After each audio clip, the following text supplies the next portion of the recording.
자, 그럼 이어서 백정의 변호인이라 불리는 이자건에 대해 이야기를 해드리도록 하겠습니다. 그렇게 이자건은 벼슬을 하면서 다양한 재능을 갖추면서 당시 외교직까지 겸했음에도 불구하고 청렴한 데다 욕심이 없었고 그렇게 꿋하기까지 했었습니다. 그래서인지 연산군 제위초기 때도 사헌부 장령인 그가 사석군권 임금과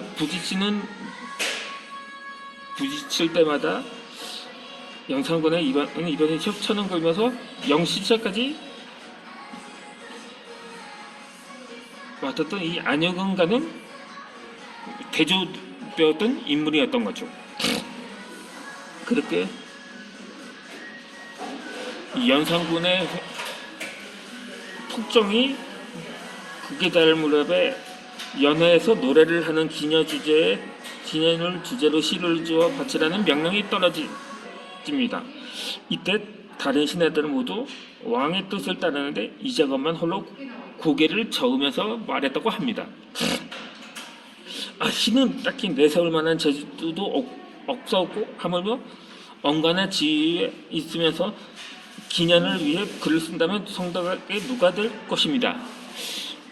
이걸 약간 좀 부정하게 표현하면 간땡이가 부었다고 표현을 하실 수도 있는데 이 반면 겸손함까지 갖추었다고 할 수가 있었던 거죠. 그런데 당시 왕의 덕에 누가 될까봐 시를 쓰지 않는다니 그렇게 묘한 돌려가기였던 거죠. 그렇게 기록을 했던 국조인물고라는 기록과는 달리 조선왕조실록에는 이보다 더한 직설적인 표현이 나옵니다. 대체로 시들을 읊는 것은 제왕이 본받을 만한 일이 아닌데 하물며 창녀의 이름을 두고 시를 쓰라 하시다니요. 만일 이를 사책에서 쓴다면 후세가 어떻게 여기겠습니까? 이렇게 하고 맞았다고 전해집니다. 이로 인해서 이자건은 연산군의 미움을 받게 되었는데 그 후로 그렇게 온갖 곡초를 겪게 됩니다.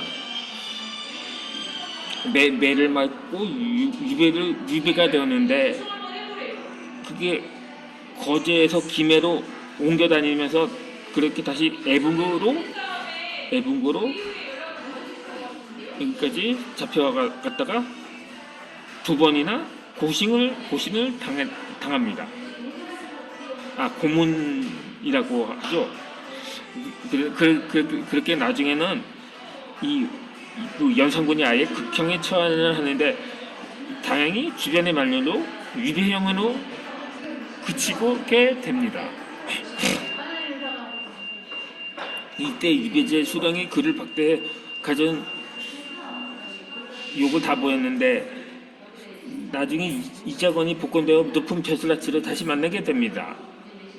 하지만 이자건은 수령에게 벌을 주기는커녕 오히려 위로를 하고 타일르기까지 했다고 합니다. 그런데 그런 악랄했던 수령이 눈물을 그치지 못했던 거죠. 그렇게 이 이자건은 했을 뿐만 아니라 마음 됨됨이도 깊은 인물이었던 거죠. 이자건이 백정과 접점이 생긴 것도 바로 이 무렵 때부터였습니다. 이 연산군 9년 때 사냥을 즐기는 이 연산군이 백성들 고충을 몰라라 하고 제멋대로 사냥을 즐기자 이자곤이 이 일을 거의 목숨까지 걸면서 만료하게 됩니다. 대가 없이 차출된 백성들 고생이 이루 말할 수 없었기 때문인 거죠. 이 백정을 사냥에 도농하는 것은 왕가의 오랜 관습이었습니다. 본디 사냥 기술이 뛰어난 족속인데다가 가장 쉽게 동원할 수 있는 천한 집단으로 여겨졌기에 이 백정의 인력 수탈인 이 연산군 때 심했다고 합니다. 이를테면 태종은 전라도 임시연으로 사냥을 나가면서 경상도와 충청도에서 백정 1000명을 이렇게 동원했고, 전라도에는 2000여 명을 몰입군으로 동원을 했었던 것입니다.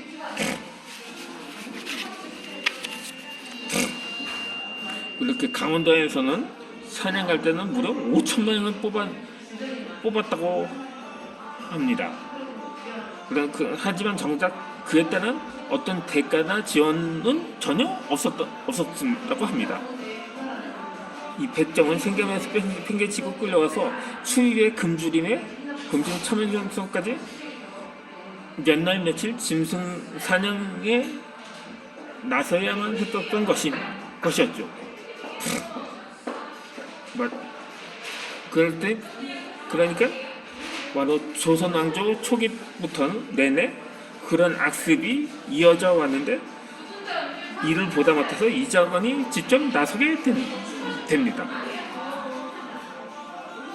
이 연산군 일기를 보면은 전하 듣건대 제인과 백정들이 너무 굶주리고 지쳐서 있던 옷을 밥을 구해 먹기까지 한다고 합니다. 옛글에 이르기를 한 지압이라도 잘 되지 못하면 이것은 곧 내 죄다 하고, 더 나아가 마치 자신이 시궁창에 밀어넣은 것처럼 생각된다 하였는데, 하물며 5천여 명이 줄이고 추위에 떠는데 어찌 전하의 생각이 거기에 미치지 않을 수 있겠습니까? 사냥을 멈춰 주소서. 이 조선왕조 실력 연산군 일기 9년대의 기록입니다. 이에 대한 연산군의 대답은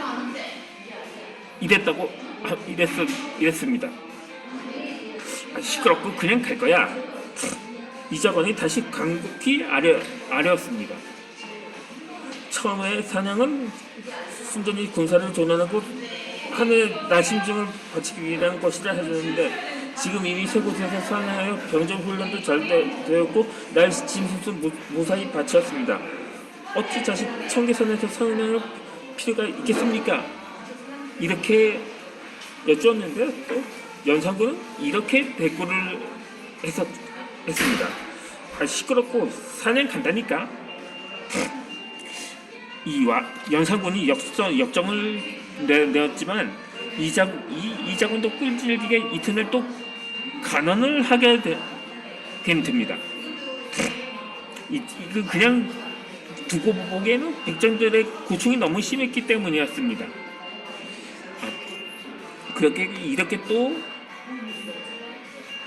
이렇게 간언을 합니다. 전하, 거듭해서 아무리 생각해보아도 죄인과 백정들이 한 데서 바람과 이슬을 맞으며 먹고 자니 그 고생을 깊이 생각해 주셔야 합니다.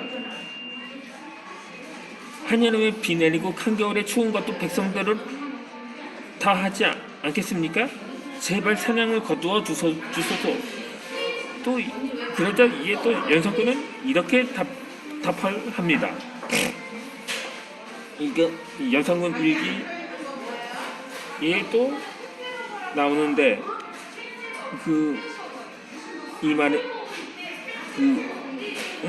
이번 딱 한 번만 사냥하고 풀어준다는데 어찌 자꾸 번거롭게 말하느냐.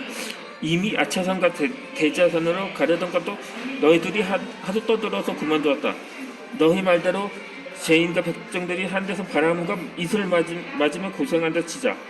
하지만 백성들은 집에 있더라도 역시 진상하기 위해 상가들을 쏟아지며 사냥해야 하니 집에 있다 한들 어찌 편히 쉰다 하겠느냐. 한여름에 비 내리고 한겨울에 추운 것도 백성들은 다 원망하고 탓하지만 이는 일반 백정을 그만두고 하는 말이지 나는 백정을 이루는 것이 아니다. 나는 조문지 너희들 말이 이치에 합당한지 모르겠다. 그러니까 이 실록에 따르면 그 포악한 연산군도 그 이자권이 하도 가난을 하니까는 다소 완화된 표현을 쓴 것이 아닌가 판단이 되는 기록이기도 합니다. 어찌되었든 간 한여름의 비, 또 한겨울의 추위, 그 당연한 것조차 몸이 힘들면 원망하기 마련인 거죠.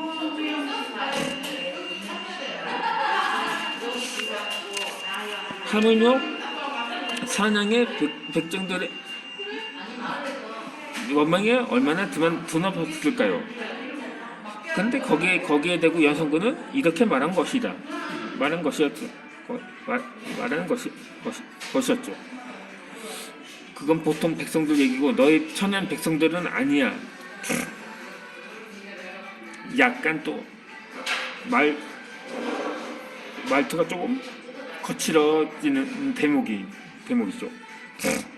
연산군에게 백정은 보살펴야 할 대상이 아니라 집에서도 진상을 위해 고생하는 게 당연한 천연 백정이었던 취지로 말했던 것이기도 합니다. 그야말로 백정은 어느 시대에서나 사람으로 보지 않은 극단적인 홀대를 당했을 뿐인 거죠. 그야말로 백정은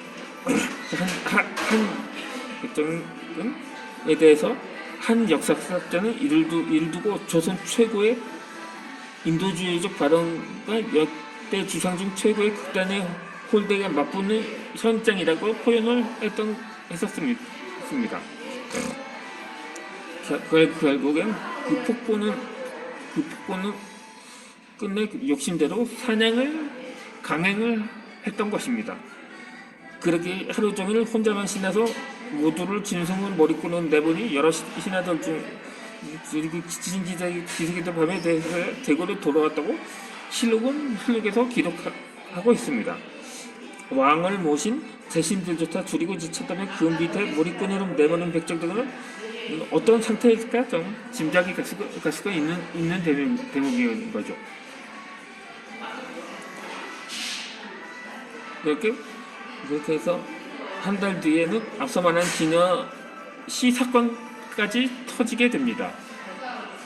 가뜩이나 백정들 편들도 미운 처리받겠는데 이자에는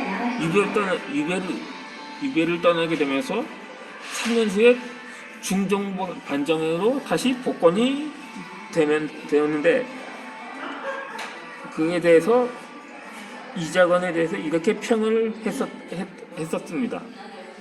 이자건은 사리를 잘 알기 때문에 그가 자들이지 못한 일은 이견 없습니다.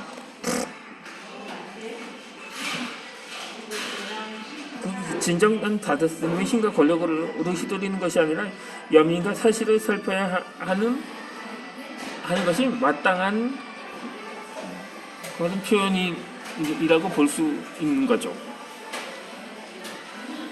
이어서 영상을 올려드리도록 하겠습니다.